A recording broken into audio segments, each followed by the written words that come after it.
Hello बच्चों। तो last time पढ़ रहे थे हम लोग लेंस मेकर फॉर्मूला के बारे में, और मैंने आपको अलग अलग तरह के लेंसेज के बारे में डिस्क्रिप्शन बताया कि किसकी फोकल लेंथ पॉजिटिव नेगेटिव और वो सारा कुछ हमने बात करी। उसके बेसिस पे हम लोग कंक्लूड कर पाए थे कि लेंस बेसिकली दो टाइप के हैं, एक कन्वर्जिंग और एक डाइवर्जिंग कैटेगरी। अगर लेंस इस तरह का है, कंडीशन क्या है, अंदर का रिफ्रैक्टिव इंडेक्स डेंसर है और सराउंडिंग हम क्या मान के चल रहे हैं, रेयरर मान रहे हैं। अगर इस तरह का लेंस है तो ऑब्वियस ही बात है, इस पे जब रे गिरती है ऐसे तो ये कन्वर्ज करता है, और कन्वर्ज करेगा, पहले फर्स्ट सरफेस पे कन्वर्ज करता है और फिर बाद में सेकंड पे भी कन्वर्ज करता है और फाइनली रे यहाँ पे मिलती होती है। ध्यान से देखें तो ये पैरेलल आने वाली रे जहाँ पे मीट करती है उसको हम फोकस बोलते हैं, और ऑब्वियस ही बात है ऐसे वाले केस में फोकस की वैल्यू पॉजिटिव आ रही है। पॉजिटिव क्यों आ रही है? क्योंकि हम लाइट रे के डायरेक्शन में मीटिंग करा रहे हैं। सिमिलरली अगर हम बात करते हैं ऐसे एक लेंस की जो प्लेनो कन्वेक्स है इस तरह का, तो जब इस पे लाइट रे गिरती है तो ये कर्व सरफेस है और दूसरा प्लेन सरफेस है। प्लेन का इफेक्ट न्यूट्रल या जीरो होता है, तो एक्चुअली इफेक्ट किसका हो रहा है? एक्चुअली इफेक्ट कर्व सरफेस का हो रहा है। तो ऐसे वाले केस में रे यहां मिलती है, इसको भी हम फोकस कहते हैं, लेकिन ये डबल कन्वर्ज करेगा। इमेजिन करो कि इसका रेडियस ऑफ कर्वेचर आर दोनों तरफ सेम है, इसका आर है और दूसरा वाला प्लेन सरफेस है, और ऐसे वाले केस में जब रे पैरेलल आती है तो यहां मिलती है, और आपको जान के समझ में आएगा कि ये जितना डिस्टेंस पे मीट होता है ये उससे डबल डिस्टेंस पे मीट होता है, मतलब इसकी फोकल लेंथ 2f के बराबर होगी। कारण है ये यहां पे भी कन्वर्ज करता है और यहां भी कन्वर्ज करता है, जबकि ये केवल सिंगल सरफेस पे कन्वर्ज करता है, दूसरे पे कन्वर्ज नहीं करता। हम लेंस मेकर फॉर्मूला लगा सकते हैं 1/f equal to mu minus 1/r1 minus 1/r2। r1 positive r2 negative होगा, और रिलेशन कितना आएगा? ऊपर आएगा म्यू माइनस 1 2/r।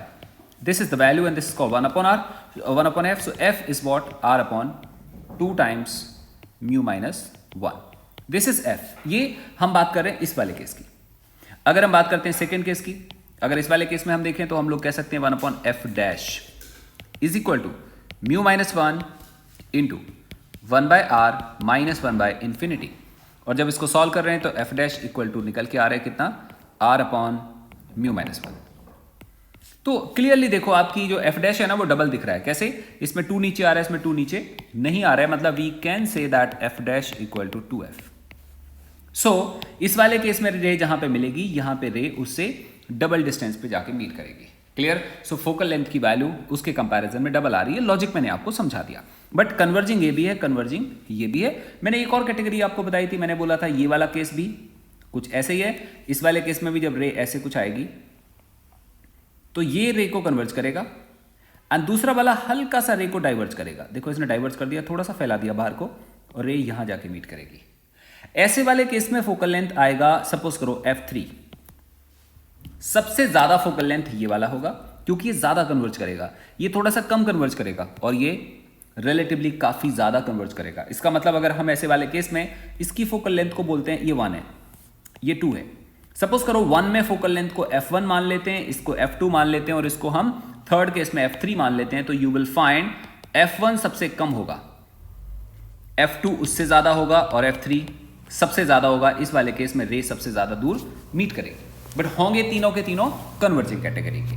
अगली वाली कैटेगरी आती है डाइवर्जिंग कैटेगरी, और वो कैटेगरी है अगर हम इस वाले लेंस के ऊपर रे को फॉल कराते हैं, so when ray falls it diverges rays outward, ये बाहर को आउटवर्ड डाइवर्ज करेगा, ये भी डाइवर्ज करेगा, ये भी रे को बाहर को निकालेगा, ऐसे कुछ, और रे आती फील होंगी कहां से? बैक साइड से, और फोकस यहां पे होगा।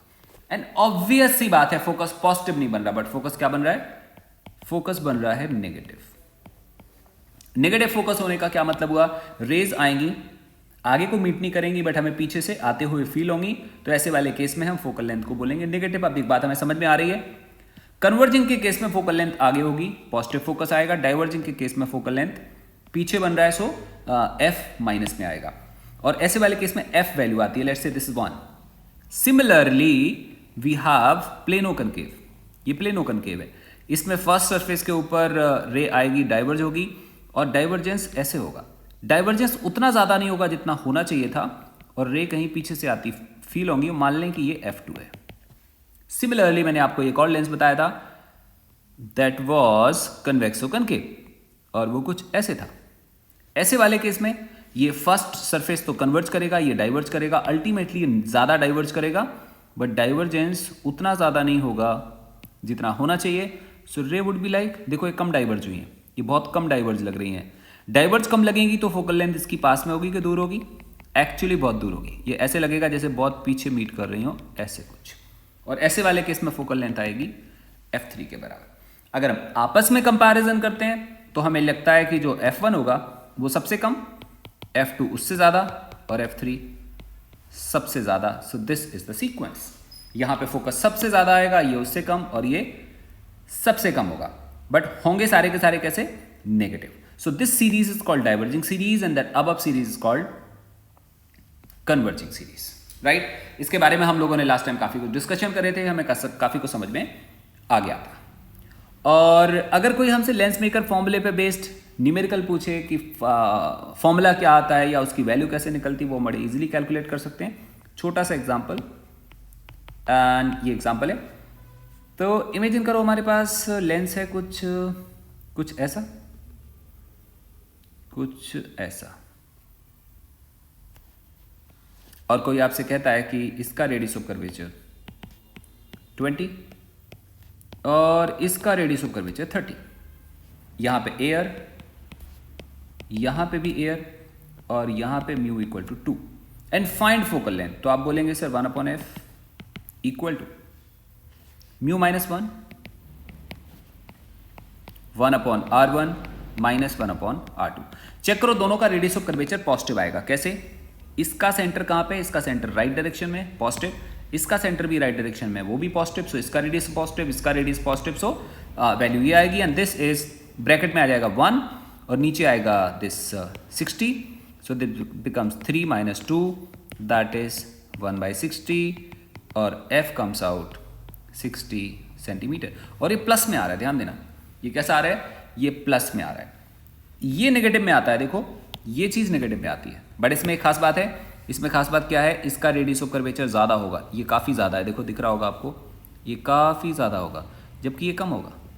मतलब अगर ये ज़्यादा हो और कनकेव साइड कम हो तो ये कनकेव जैसा बिहेव करेगा, फोकल लेंथ नेगेटिव आएगी. लेकिन यहाँ देखो, यहाँ ऐसा नहीं है. यहाँ पे कन्वेक्स वाला सरफेस का रेडियस ऑफ कर्वेचर कम है और कनकेव वाले का ज़्यादा है. वैसे कनकेव वाले का कम होना चाहिए था, बट यहाँ कनकेव वाले का ज़्यादा है, इसलिए बिहेव कैसा कर रहा है? ये बिहेव कर रहा है कन्वेक्स के जैसा. फोकल लेंथ आ रही है 60 के इक्वल. कुछ और बातें ध्यान देनी पड़ेगी नोट में, और नोट ये है कि जो लेंस मेकर्स फॉर्मूला है वो एप्लीकेबल है किसके लिए? वो एप्लीकेबल है कि ये हमारे पास लेंस है, this should be medium 1, this should be medium 1 and this is medium 2. That means lens makers formula can be applied if both side medium is same, this medium and this medium are same. अगर ऐसा नहीं होगा तो lens maker formula applicable नहीं होगा. So note करके आप line लिख लो, that lens makers formula is applicable only when both side medium is same and lens medium is different. Otherwise we cannot apply that lens maker's formula. So now we have another case, और वो है कि अगर मान लो हमारे पास एक ऐसे lens हो, यहां पे है μ1, यहां पे है μ2 और यहां पे μ3, और कोई आपसे बोले कि अब फोकल लेंथ कैलकुलेट करो, तो ऐसे वाले केस में फोकल लेंथ अलग अलग आएगी. जब रे यहां से फॉल होगी, जब रे यहां से फॉल होगी तो रे मीट करेगी कहीं यहां पे, फोकल लेंथ होगी f1. लेकिन जब उल्टा हो जाए, लेफ्ट में है μ1, यहां μ3 और यहां μ2, अगर रे आएगी μ3 की तरफ से, ऐसे आएगी, अब की बारी जो रे मीट करेगी वो रे यहां पे मीट करेगी, यहां पे, और जो ये डिस्टेंस होगी वो f2 होगी. और f1 and f2 may not be equal, may भी किसी पर्टिकुलर केस में इक्वल आ जाएं, otherwise may not be equal, they will be different और दे मे बी डिफरेंट. लेकिन ऐसे वाले केस में डिफरेंट नहीं होते. ऐसे वाले जो फर्स्ट केस है, इस वाले केस में सेम आते हैं. अगर रे यहाँ पे पैरेलल फॉल होती है तो इधर मिलती है, अगर यहाँ से फॉल होती है तो इधर मिलती है, और दोनों का डिस्टेंस एग्जैक्टली सेम आता है. लेकिन इस वाले केस में अलग अलग भी आ सकता है. ये बात हमें ध्यान देना पड़ेगा. अब कोई बोले कि नहीं सर फिर फोकल लेंथ कैसे निकालेंगे, फोकल लेंथ कैसे निकालेंगे? तो कोई अगर हमारे सामने एक छोटा सा एग्जांपल रखते और ये कुछ ऐसे हो, और कोई आपसे बोल दे R1 equal to R2 equal to 20 centimetre, this is air this is something water and this is 2, एक लेंस का मीडियम है 2, और कोई बोलता है find focal length when ray falls from left to right. ऐसा कुछ दिया हुआ है। लेफ्ट टू राइट का मतलब क्या हुआ, रे लेफ्ट साइड से आएगी और कहां पे जा रही होगी, राइट साइड में जा रही होगी। हमने कैलकुलेट करना है कहां पे मिलेगी। तो तुम्हें करना क्या पड़ेगा, तुम सबसे पहले क्या बोलोगे, फोकल लेंथ का मतलब क्या है। फोकल लेंथ का मतलब है कि जब रे पैरेलल आती है, व्हेन रे इज कमिंग पैरेलल, जब रे पैरेलल आती है और लेंस पे फॉल होती है, तो पैरेलल आने वाली रे जब लेंस पे फॉल होकर जहां भी मिलती है उस वाले पॉइंट को क्या बोलते हैं हम, फोकल लेंथ बोलते हैं। तो सबसे पहले रे यहां पे आएगी, फिर यहां ऐसे मिलेगी, ये प्रिंसिपल एक्सिस से अज्यूम करो, ये वाली रे यहां पे जाने की कोशिश कर रही है, यहां पे जाने की कोशिश कर रही है, दोबारा से इस वाले मीडियम पे फिर दूसरे सरफेस पे फिर फॉल होगी और फिर रे ऐसे कुछ जा रही होगी ऐसे, और फाइनली फोकस यहां पे फॉर्म होगा। तो अगर हमें इस वाले केस में सॉल्व करना हो then we have to apply refraction formula. मतलब अगर यहां का मीडियम और यहां का मीडियम सेम हो तो हम डायरेक्ट सॉल्व नहीं कर सकते, we have to apply refraction formula, तब हम फोकल लेंथ को कैलकुलेट करेंगे। जैसे इस वाले केस में, इस पर्टिकुलर केस में अगर हमने सॉल्व करना है तो हम लोग क्या बोलेंगे, हम लोग सबसे पहले बात करेंगे फर्स्ट रिफ्रैक्शन। जब हम फर्स्ट रिफ्रैक्शन की बात करेंगे तो हम लोग u को लेंगे इनफाइनाइट। इनफाइनाइट क्यों ले रहे हैं, क्योंकि रेस पैरेलल आ रही है, हमें दिख रहा है। u को हमने इनफाइनाइट ले लिया, उसके बाद हम रेडियस ऑफ कर्वेचर को लेंगे r इक्वल टू +20 सेंटीमीटर, क्योंकि इसका जो सेंटर होगा वो कहां पे होगा, राइट साइड में होगा। तो r आएगा +20, μ1 is equal to 1 and μ2 equal to 2, ये हमारे पास रिलेशन आएगा। फिर उसके बाद फॉर्मूला अप्लाई करेंगे μ2 upon v minus μ1 upon u equal to μ2 minus μ1 upon r। That μ2 is 2 divided by v minus μ1 that was 1 upon infinite equal to μ2 minus μ1 upon 20. By this relation v comes out 40 centimetre. इसका meaning क्या है, इसका मतलब है कि जो ये वाला सरफेस है फर्स्ट सरफेस, और यहां पे रे फॉल हो रही है ऐसे रे फॉल हो रही है, और ये रे मीट करने की ट्राई करेगी कहां पे, 40 सेंटीमीटर दूर। मतलब अगर हमारे पास ये सेकंड बाउंड्री नहीं आती, अंडरस्टैंड करना, अगर ये सेकंड बाउंड्री प्रेजेंट नहीं होती, ये वाली ये एब्सेंट होती, तो जो रे यहां पे आ रही है सीधी, it had to meet at this point. कितना दूर मीट करना था इसने मीट करना था 40 सेंटीमीटर दूर, यहां पे मिलना था। बट एक्चुअली ये वाला सरफेस आ गया तो रे यहां नहीं मिल पाएगी, फिर कहां पे मिलेगी, फिर वो रे फाइनली यहां मिलेगी, और इसी को हम बोलेंगे focal length, right. So now we talk about second refraction.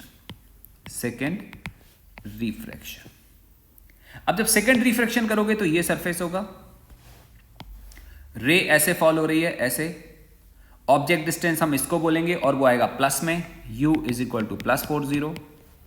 जब हम r की वैल्यू बोलेंगे तो -20 क्यों, क्योंकि ये वाला सरफेस है और इसका सेंटर कहां पे आ रहा है, इसका सेंटर यहां पे आ रहा है और ये स्फीयर बन रहा है।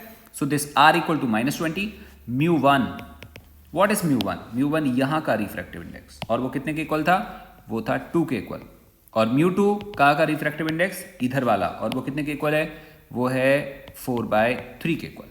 Now we apply formula and that formula is μ2 upon v, और v का मतलब यहां पे फोकल लेंथ होगा, एक्चुअली जहां पे इमेज बनेगी वो फोकल लेंथ होगा, माइनस μ1 अपॉन u। चेक करो, μ1 2 है और u कितना है 40, so μ2 upon v minus μ1 upon u is equal to μ2 minus μ1 upon r। So that r is -20, so we put this -20. So this is finally 4/3 upon f minus 1 upon 20 is equal to minus 2/-60। I think clear है। हम 3 को यहाँ multiply करेंगे तो 6 आ जाएगा, 6 - 4 करेंगे तो -2/3 आ जाएगा, 3 नीचे मल्टीप्लाई करेंगे तो 60 आ जाएगा, और हम इसको कह सकते हैं 1/30। So we have this 4/3 upon f is equal to 1/20 plus 1/30 that equal to 60. So it becomes 3 plus 2 and this is 1/12. So f is equal to 4/3 multiplied by 12 and this is 16 centimeter. This is focal length. मतलब हमारी जो raise आ रही है वो कितना दूर मिलेगी? Finally मिलेगी यहां से 16 सेंटीमीटर दूर, क्योंकि लेंस बहुत थिन है तो हम डिस्टेंसेस फर्स्ट सरफेस से कंसीडर करें या सेकंड से मैटर नहीं करेगा, it will be the same. Perfect. So it was about the focal length when both medium are different. अब आप चेक करो, अब आपने ये चेक करना है कि जब हम रे को इधर से फॉल कराएंगे तो इमेज कितना दूर बनेगी. पॉसिबली ये सेम डिस्टेंस पे नहीं बनेगी, आप एक बार चेक करके देखो तो आपको इसके बारे में समझ में आ जाएगा. Now we talk about lens formula. Lens formula हमने जिस तरह से मिरर फॉर्मूला करा था हम सेम लेंस फॉर्मूला करेंगे. आपको याद होगा हम लोगों ने मिरर फॉर्मूला कैसे करा था. हम लोगों ने क्या किया था, एक मिरर लिया था. मैं आपको थोड़ा रिवाइज करवाता हूं. एक मिरर था, एक प्रिंसिपल एक्सिस, ये ऑब्जेक्ट था. फिर हम लोगों ने क्या करा था, पैरेलल रे को फॉल कराया था ऐसे. फिर रे कहां से पास कर रही थी, फोकस से. फिर हम लोगों ने एक रे यहाँ पे फॉल कराई थी, फिर वो ऐसे पास कर रही थी. ऐसे करके अलग अलग रेज हमने दिखाई थी, आपको याद होगा. और यहाँ पे बन रही थी image. And then we had triangle. उन ट्राइंगल को हमने डील करा था, उसके बाद सॉल्व करा था. फिर हमारे पास मिरर फॉर्मूला आ गया था. In the same manner, ditto same, we can have that lens formula. तो सबसे पहले क्या करेंगे हम, हमारे पास दो तरह के लेंस हैं, कन्वेक्स भी है और कनकेव भी है. हम एक बार में एक लेंस सॉल्व करेंगे. तो अभी हम सॉल्व करने जा रहे हैं कन्वेक्स लेंस. तो हमारे पास ये कन्वेक्स लेंस है, अंडरस्टैंड करो आप. ये कन्वेक्स लेंस है और इसको हम बोलेंगे प्रिंसिपल एक्सिस. उसके बाद हमारे पास एक ऑब्जेक्ट होगा, मान लो ये ए और बी है. This is F, this is 2f. Ray tracing आपको आती है, रे ट्रेसिंग के बारे में आपको मालूम है. अगर मिरर में मालूम था तो लेंस पे भी मालूम है. बहुत ईजी है, कुछ भी नहीं है. परफेक्ट. करेंगे क्या, ए बी से. अच्छा एक और चीज मालूम है, f और 2f के बीच में ऑब्जेक्ट होगा तो इमेज कहां पे बनेगी, अदर साइड बनेगी. और कहां पे, बियॉन्ड 2f, मतलब 2f के बाहर बनेगी, कहीं यहां पे बनेगी. परफेक्ट. कैसे कर रहे होंगे हम लोग, एक रे जाएगी पैरेलल, यस जा रही है, बहुत सही है. पैरेलल रे कहां से पास करती है, फोकस से. और हम लोग रिफ्रैक्शन एवरेज दिखा रहे हैं. एवरेज का मतलब मिडिल लाइन से दिखा रहे हैं, ठीक है. तो ये लाइन, ये रे कहां से पास करने वाली है, फोकस से वो पास कर गई. बहुत सही, हमें बात समझ में आ गया. फिर एक रे हम पास कराएंगे ऑप्टिकल सेंटर से. ऑप्टिकल सेंटर मतलब यहां, और यहां से जाती है तो रे नियरली सीधे चली जाती है. तो हम लोग क्या करेंगे, रे को फॉल कराएंगे ऑप्टिकल सेंटर के ऊपर, लाइक ऐसे कुछ. और ये रे सीधे जाएगी और यहाँ मीट करेगी, ठीक है. और यहाँ मीट करने का मतलब इमेज कहाँ पे फॉर्म होगा, इमेज यहाँ पे फॉर्म होगा. बहुत अच्छी बात हो गई.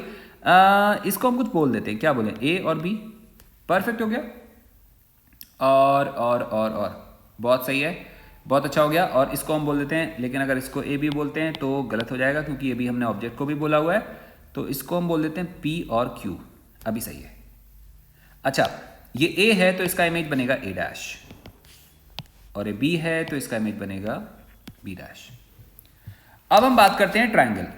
अब हम बात करते हैं ट्राइंगल, सिमिलर ट्राइंगल रादर. हाँ, और वो कौन से होंगे, ए बी पी. और हम बात करेंगे triangle A dash B dash P. A B P और A dash B dash P की बात करते हैं.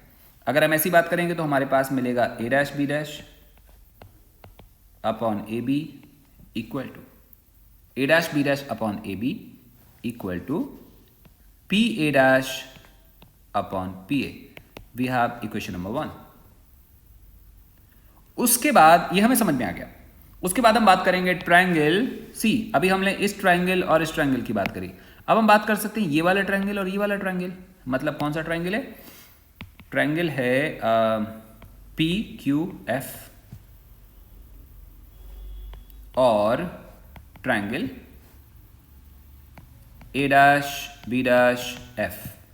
हम इन दो ट्राइंगल की बात करते हैं. अगर हम इन दो ट्राइंगल की बात करेंगे तो हमें क्या मिलेगा रिलेशन, हमें रिलेशन मिलेगा A dash B dash upon P Q equal to F A dash upon P F. एक और बात हमें अच्छे से मालूम है, पी क्यू की वैल्यू और ए बी की वैल्यू कैसी है, सेम है. तो हम इस वाले रिलेशन को चेंज कर सकते हैं और हम यहाँ पे क्या लिखेंगे, A dash P dash upon P Q की जगह क्या लिख देंगे हम लोग, A B, and that is equal to F A dash upon P F A dash upon P F is equal to, mirror वाले केस में मैंने आपको समझाया था कि देखो यहां पे लिखा है पी एफ का कुछ मतलब है, that is the focal length, but F A dash का कोई मतलब नहीं है, तो हम इसको चेंज करेंगे, क्या लिखेंगे हम इसको, P A dash minus P F, so it will become P A dash minus P F upon P F, that is A dash P dash upon A B, equation number 2. This was equation number 1. अभी हम क्या करेंगे, दोनों को equate कर देंगे और हम लोग बोलेंगे equation number 1 and equation number 2. जब हम दोनों इक्वेशन को ध्यान से देखते हैं तो हमें क्या मिलता है, राइट हैंड साइड में P A dash upon P A, we get this P A dash upon P A is equal to P A dash minus P F upon P F. Okay हो गया, यहां तक हमारे पास relation आ गया. अभी हम क्या कर सकते हैं, अब हम लोग यहां पे वैल्यू पुट कर सकते हैं. वैल्यू क्या पुट करेंगे, P A is what, let us check. P A क्या चीज है, ऑब्जेक्ट डिस्टेंस, लेकिन ये माइनस में आएगा क्योंकि ऑपोजिट साइड है, तो हम इसको क्या लिखेंगे, इसको हम लोग लिखेंगे माइनस यू. फिर P A dash is image distance, लेकिन वो प्लस होगा क्योंकि वो राइट डायरेक्शन में बन रहा है, and P F is focal length. और अभी अभी हम लोगों ने देखा कि in case of convex lens ये चीज क्या आएगा, ये पॉजिटिव आएगा. अगर हम वैल्यूज को डालते हैं ऊपर वाले इक्वेशन में तो हमें क्या मिलता है, P A dash upon P A, that is plus v upon minus you is equal to plus v minus f upon f. Cross multiply करेंगे तो क्या आ जाएगा, f v minus u v, sorry f v equal to minus times u v plus times u f. अब हम क्या करेंगे, divide both side, divide both side by u v f. हम दोनों तरफ क्या करते हैं, यू वी एफ से डिवाइड कर देते हैं. जो हम इसमें डिवाइड करेंगे तो क्या बन जाएगा, ये 1 अपॉन यू बन जाएगा, it will become 1 upon u. जब हम इसमें डिवाइड करेंगे तो क्या आएगा, minus 1 upon f equal to minus 1 upon f. और जब हम उसमें डिवाइड करेंगे थर्ड वाले में तो बन जाएगा 1 upon v, so it will become 1 upon v. Shuffling करेंगे तो क्या रिलेशन आएगा, 1 upon v minus 1 upon you is equal to 1 upon f. This is called lens formula. This is not lens makers formula. Lens makers formula is the relation between the geometry of lens, कि उसका radius of curvature कैसा है, उसका refractive index, surrounding का refractive index, उनका आपस का relation is called lens makers formula. This is lens formula, जो ऑब्जेक्ट डिस्टेंस, इमेज डिस्टेंस और फोकल लेंथ को आपस में रिलेट करता है. Same formula can be derived for concave lens as well. It was for convex lens. अगर कोई हमसे बोलता है कि derive, somebody says like derive lens formula for concave lens. कोई कहता है derive lens formula for concave lens. अगर हमें इसे डिराइव करना हो तो हम लोग क्या करेंगे, हम लोग सबसे पहले बनाएंगे कनकेव लेंस ऐसे, ये इसकी सेंट्रल लाइन और ये प्रिंसिपल एक्सिस, इसके सामने रखेंगे हम ऑब्जेक्ट कुछ ऐसे. फिर क्या करने वाले हैं हम, एक रे जाएगी सीधे और जो सीधे रे जाएगी वो लेंस पे ऐसे फॉल होगी. फिर वो डाइवर्ज होगी, डाइवर्ज ऐसे कुछ, कहाँ से आती फील होगी, पीछे कहीं फोकस से, ये होगा इसका फोकस. उसके बाद एक रे जाएगी यहां से, ऑप्टिकल सेंटर से पास कराएंगे हम, और वो जा रही होगी कुछ ऐसे ऐसे, और जो ऑप्टिकल सेंटर से जाएगी वो सीधे निकल जाएगी. ध्यान से देखो, अगर तुम इस वाली रे को यहां से खड़े होकर देखते हो, यहां से देखते हो, तो तुम्हें कहां से आती फील होती है, पीछे से. तुम यहां से देखते हो तो कहां से आती फील होती है, पीछे से. और ऐसा कौन सा कॉमन पॉइंट होगा जो दोनों के लिए कॉमन हो, इसके लिए भी कॉमन हो और इसके लिए भी कॉमन हो, वो वाला पॉइंट होगा ये वाला. इसका मतलब जहां पे दोनों का पॉइंट ऑफ इंटरसेक्शन होगा वहां पे इमेज बनेगी. अगर ये ए और बी होगा तो ये ए डैश और बी डैश होगा। मतलब we can have a common point which can be viewed by this line as well as this line. अगर ये लाइन तुम्हारी, ये लाइट तुम्हारी आंख पे पड़ेगी तो तुम्हें पीछे से आती फील होगी, ये पड़ेगी तो भी पीछे से आती फील होगी, और दोनों का इमेज एक ही होना चाहिए और वो केवल ये वाला पॉइंट होगा। तो बी का इमेज बन गया बी डैश और ए का बन गया ए डैश। इसका मतलब ऐसे वाले केस में जो इमेज बनेगी वो इरेक्ट बनेगी, सीधी बन रही है, डिमिनिश्ड बनेगी, छोटी बन रही है, और वर्चुअल बनेगी। रियल तब बनती है जब यहां पे सच में लाइट रे मिलती तो वो रियल बनती है। एक्चुअली कैसी बन रही है? वर्चुअल बन रही है। So image is diminished, erect and virtual. और सेम साइड जिस तरफ ऑब्जेक्ट है उसी तरफ इमेज का फॉर्मेशन हो रहा है। अब कोई बोले लेंस फॉर्मूला डिराइव करो, तुम लोग फिर सेम काम करोगे। हम फिर से क्या बोलेंगे? ये एफ हो गया, इसको हम लोगों ने पी बोला था, इसको हमने क्यू बोल दिया था। सेम ट्रायंगल लेने वाले हम लोग, कुछ नहीं करने वाले। हम लोग क्या करेंगे? ट्रायंगल याद करो कौन सा लिया था हमने। हम लोगों ने लिया था ए बी पी और triangle A dash B dash P.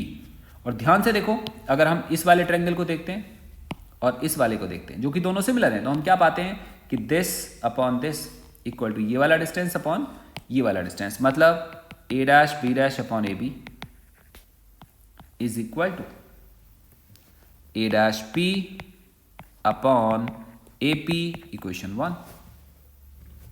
उसके बाद हम बात करते हैं ट्रायंगल। दोबारा से ट्रायंगल देखते हैं। अब हम देखेंगे फिर से ये वाला ट्रायंगल और फिर हम देखेंगे ये वाला ट्रायंगल, ये दोनों फिर से सिमिलर है। तो हम बात करेंगे ट्रायंगल पी क्यू एफ और triangle A dash B dash F. यहां से रिलेशन आएगा A dash B dash upon P Q is equal to A dash B dash upon P Q equal to F A dash upon F P.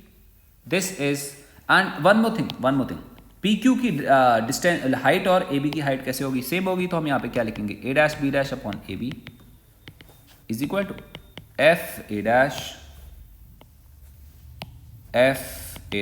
Upon F P, equation number 2। दोनों का left hand side same है तो दोनों का right hand side same होगा। हम लोग यहीं पे लिखते हैं, हम लोग लिखते हैं यहाँ पे 1 and 2। दोनों को सॉल्व करेंगे तो हमारे पास रिलेशन आने वाला है। क्या रिलेशन आएगा? रिलेशन आएगा A dash P upon A P is equal to F A dash upon F P. उसके बाद हम वैल्यूज डालते हैं। आप ध्यान से देखो, सारी डिस्टेंस कहां से मेजर करते हैं हम? पी से। तो पी ए डैश का कुछ मतलब है। पी ए डैश क्या होगा? पी ए डैश या A dash P is what? Image distance. और वो नेगेटिव में आएगा क्योंकि बैक डायरेक्शन में बन रहा है ना। लाइट रे इधर जा रही है और इमेज कहां बन रही है? बैक साइड बन रही है। इस वजह से कैसा आएगा? नेगेटिव आएगा। Similarly A P is again minus you. और कनकेव के केस में फोकल लेंथ हमें अच्छे से मालूम है। फोकल लेंथ क्या होती है? फोकल लेंथ होगी F P. F P would be again minus F. F P तो समझ आ गया कि ठीक है ये माइनस एफ होगा। What is F A dash? F A dash कुछ भी नहीं है, इसलिए हम इसको दोबारा से लिखते हैं कैसे? F P minus P A dash, F P minus P A dash upon F P. Now we put values. हम इसमें वैल्यू डालते हैं। इस वाले में लेफ्ट हैंड साइड में A dash P upon A P लिखा हुआ, तो हम लोग इसको लिखेंगे क्या? Minus B upon minus you is equal to this F P minus P A dash, this, और ये इक्वल टू आएगा minus F minus V divided by denominator में एफ पी आ रहा है और उसको लिखेंगे माइनस एफ।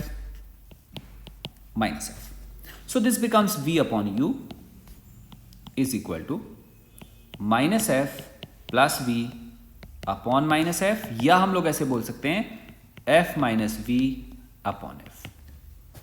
क्रॉस मल्टीप्लाई करते हैं। क्रॉस मल्टीप्लाई करेंगे तो आएगा f v is equal to u f minus u v. Divide both side by u v f. ऐसा करेंगे तो आएगा 1 upon you is equal to 1 upon v minus 1 upon f. Shuffle करेंगे तो क्या आएगा? 1 upon v minus 1 upon you is equal to 1 upon f. मतलब इससे क्या पता चलता है? इससे पता चलता है कि lens formula for both the lens वो चाहे कन्वेक्स लेंस हो या फिर कनकेव लेंस हो, रादर इमेज रियल हो, वर्चुअल हो, ऑब्जेक्ट वर्चुअल हो, रियल हो, we can consider any of the cases. In all cases, the formula will be same 1 upon f equal to 1 upon v minus 1 upon u. तो आज के lecture में इतना बेटा. और जो हम लोग अभी पार्ट पढ़ रहे हैं इसको बोलते हैं ज्योमेट्रिकल ऑप्टिक्स. इसका एक और लेक्चर होगा, फिर ज्योमेट्रिकल ऑप्टिक्स वाला पार्ट खत्म हो जाएगा. देन हम लोग प्रिज्म और इंस्ट्रूमेंट स्टडी करेंगे. So thank you so much बेटा. Bye bye.